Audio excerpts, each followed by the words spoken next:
Lesson 12. Man has been called the time binder because with the tool of words he binds the generations together. He is the only animal on earth who knows and is able to communicate intellectually that there have been generations before him and will be after him. Furthermore, he can similarly transmit into the far future by means of writing, knowledge of the thoughts and inventions of the past. In this respect, he is the most burdened animal alive, and this fact has occasioned vast neurological adjustments in his infancy.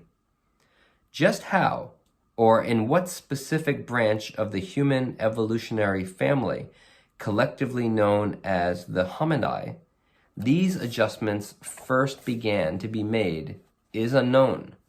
But without them, man could not be the creature he is.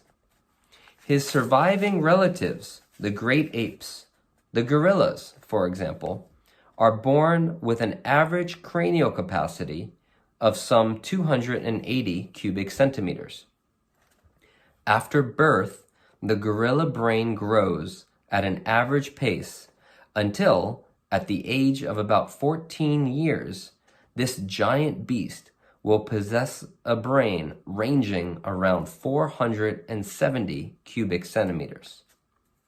At birth, the human cranial capacity is only slightly larger than the gorillas, averaging around 330 cubic centimeters.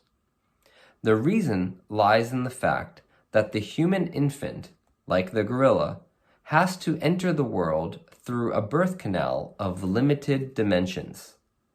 Nature has prepared for this event in the case of man in a curious way.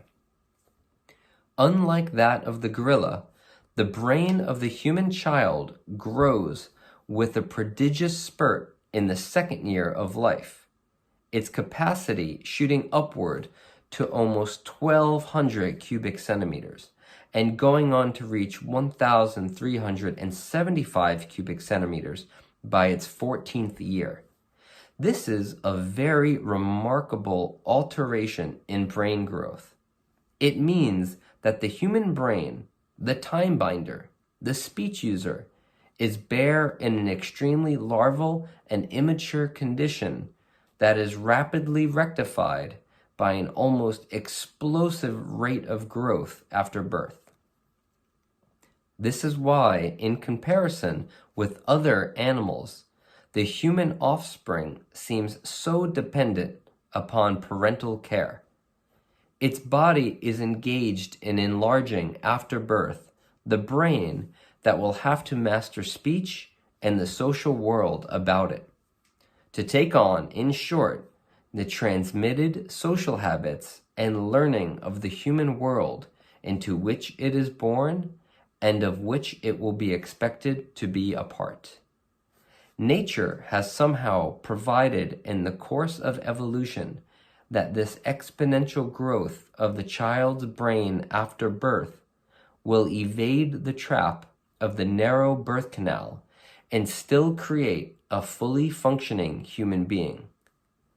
The start of the process lies lost in the mists of prehistory, perhaps more than 3 million years ago.